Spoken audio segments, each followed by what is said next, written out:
말씀은 에스겔 말씀입니다. 에스겔은 선지자 중에서도 특별히 환상을 많이 보았던 그런 예언자가 에스겔입니다. 대표적으로는 성전에서 흘러나오는 물이 만물을 소생시키시는 그런 환상뿐만 아니고 너무나 잘 아시는 환상이죠. 마른 뼈가 큰 군대로 변하는 환상도 에스겔이 보았습니다. 그 외에도 크고 작은 여러 가지 환상을 보았고, 오늘 말씀도 에스겔에게 소명을 주시는데 환상을 통해 보여주십니다. 자, 1절에 보니까 두루마리를 먹으라고 했습니다. 두루마리를 먹으라. 1절에 그가 내게 이르시되 인자야 너는 발견한 것을 먹으라. 너는 이 두루마리를 먹고. 그 발견한 것은 두루마리입니다. 두루마리는 하나님의 말씀, 성경, 하나님의 예언, 하나님의 뜻을 말하는 거죠. 네가 하나님의 말씀을 먹어라.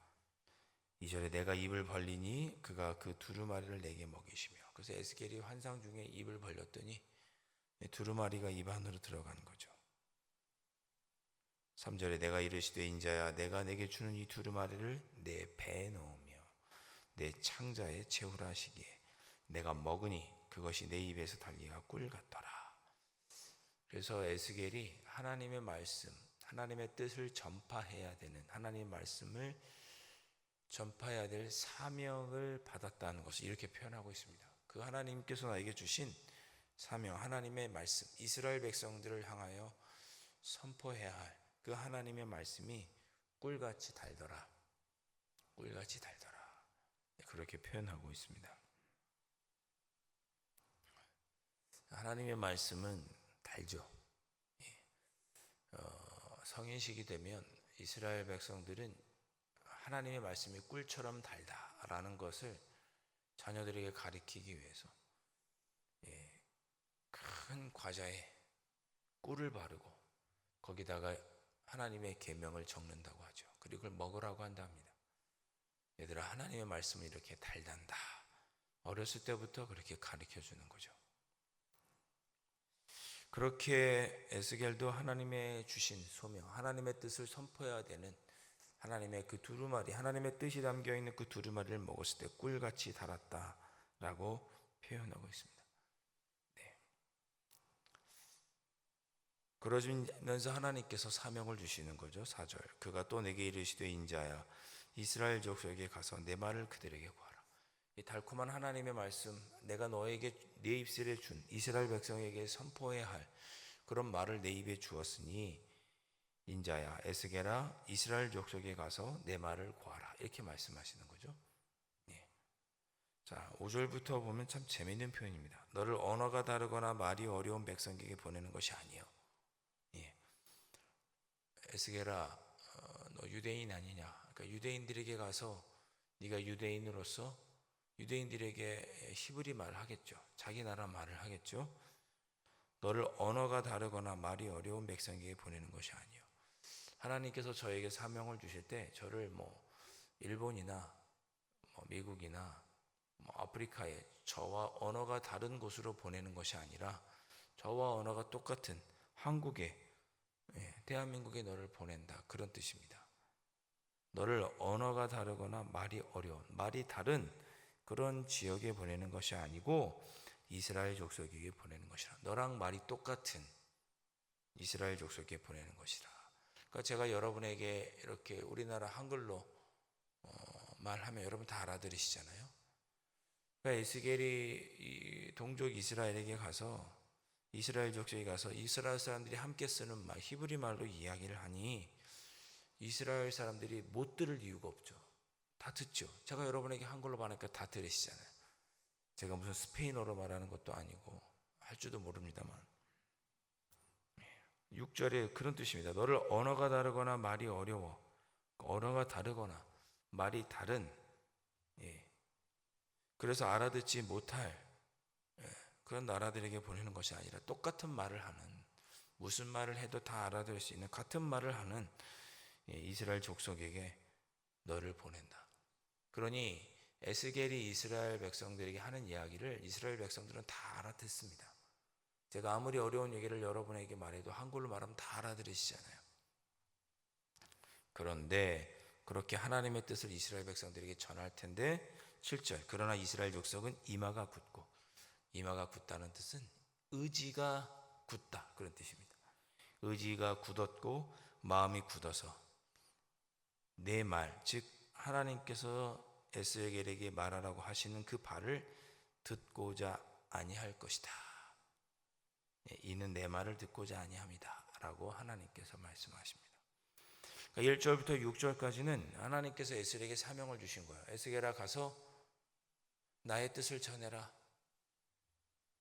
그러나 7절부터는 네가 그렇게 내 말을 전해도 이스라엘 백성이 듣지 않을 것이다, 그런 내용입니다. 7절에 그들은 이마가 굳고 마음이 굳어서 너의 말을 듣지 않을 건데 그것은 곧 나 하나님의 뜻을 그들이 받아들이지 않는 것이다, 그런 뜻입니다. 8절, 보라, 내가 그들의 얼굴을 마주보도록 내 얼굴을 굳게 하였고 그들의 이마를 마주보도록 내 이마를 굳게 하였으되. 9절 끝에 두려워하지 말며 그들의 얼굴을 두서워하지 말라.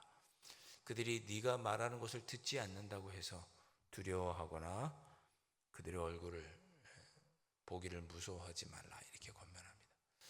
네가 하나님의 말을 전해도 그들이 받아들이지 않을 텐데 그것을 두려워하지 말아라. 두려워하지 말고 전해라, 그런 내용이죠. 10절 이하에는 그런 뜻입니다. 네가 두렵지만 하나님을 의지하여서 나의 뜻을 전해라, 그런 내용입니다.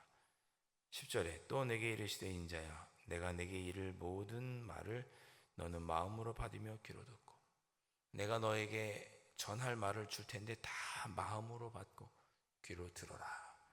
그리고 사로잡힌 내 민족에게로 가서 그들이 듣든지 아니 듣든지 그들에게 말하라.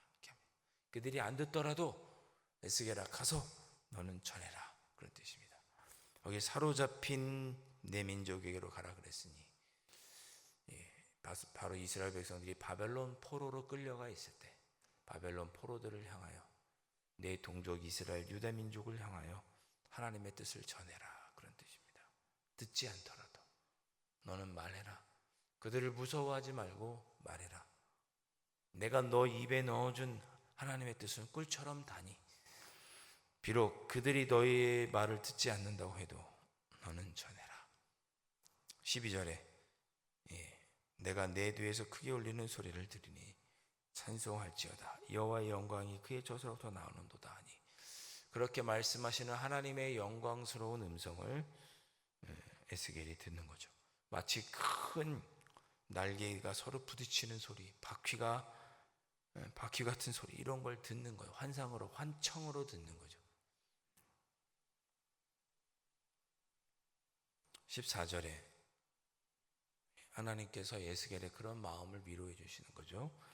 주의 영이 나를 들어올려 데리고 가시는데 내가 근심하고 분한 마음으로 가니 여호와의 권능이 힘있게 나를 감동시키더라. 그러니까 에스겔은 가고 싶지 않은 거예요. 모세처럼 하나님의 부르심을 거절하는 거죠. 거절하고 싶은 마음이 있는 거죠. 내가 하나님의 뜻을 이스라엘 백성들에게 전하면 그들이 잘 들어주면 좋잖아요. 근데 그들이 굳은 의지와 굳은 마음으로 내가 어떤 말을 해도 듣지 않을 것이니, 그런 사람들에게 가서 복음을 증거하고 하나님의 뜻을 증거하라고 하니 에스겔의 마음이 원치 않는 거죠. 그래서 하고 싶지 않은데 하나님께서 부르신 거예요. 그래서 마음에 스트레스 받고 근심하고 화를 내는 마음이 있을 때 하나님의 권능이 에스겔을 감동시키셨다. 그래서 7일 동안 그발강가, 바벨론에 있는 그발강가에서 마음을 다스린 후에 바벨론의 포로로 끌려가 있던 이스라엘 백성들에게 하나님의 뜻을 전하게 되는 거죠. 그런 내용이 오늘 본문입니다. 즉 하나님께서 나에게 이스라엘 백성들에게 전해야 될 말을 주셨는데 그것이 꿀처럼 달더라. 그런데 그 말씀을 내가 이스라엘 백성들에게 전할 때 이스라엘 백성들이 듣고 수긍하는 것이 아니라 그들은 의지가 굳고 마음이 굳어서 내 말을 다 듣지 않더라. 너무 힘들었다, 그런 거죠. 그럼에도 불구하고 하나님은 그들이 듣든지 말든지 나로 하여금 하나님의 뜻을 전하라고 사명을 주셨다. 내가 비록 힘들었지만 내 마음을 다스리고 그 사명을 감당하기로 했다라고 하는 내용이 오늘 1절부터 15절의 내용입니다. 사랑하는 성도 여러분, 오늘 여러분들에게 이 말씀으로 이렇게 권면을 드립니다. 세상 사람들이 듣든지 말든지 우리는 어떤 사명이 있느냐? 하나님의 뜻을 증거해야 할 사명이 있습니다. 비록 우리가 그렇게 말하면, 우리가 또 주님의 뜻을 행하면 주변에 있는 사람들이 우리를 불편해하고 힘들어하겠죠. 그래서 나도 관계가 불편해지고 어려워질 수 있겠죠. 그래서 우리가 하나님 앞에 근심하고 마음의 분노가 일어날 수 있습니다. 그럴 때 여호와께서 그런 우리의 마음을 강하게 감동시키셔서 위로해 주실 줄로 믿고, 여러분이 하나님의 말씀을 먹고 주신 하나님의 말씀대로 여러분의 삶의 자리에서 하나님의 뜻을 전하며 살아가는 여러분이 되실 수 있기를 주님의 이름으로 축원합니다. 그렇게 살아가는 것이 또한 우리에게 주시는 하나님의 사명인 줄로 믿습니다. 한때 이어령 박사님이 이런 글을 썼습니다. 한국 사람들은 먹는 것에 진심이다. 먹는 것에 진심이다 그랬습니다.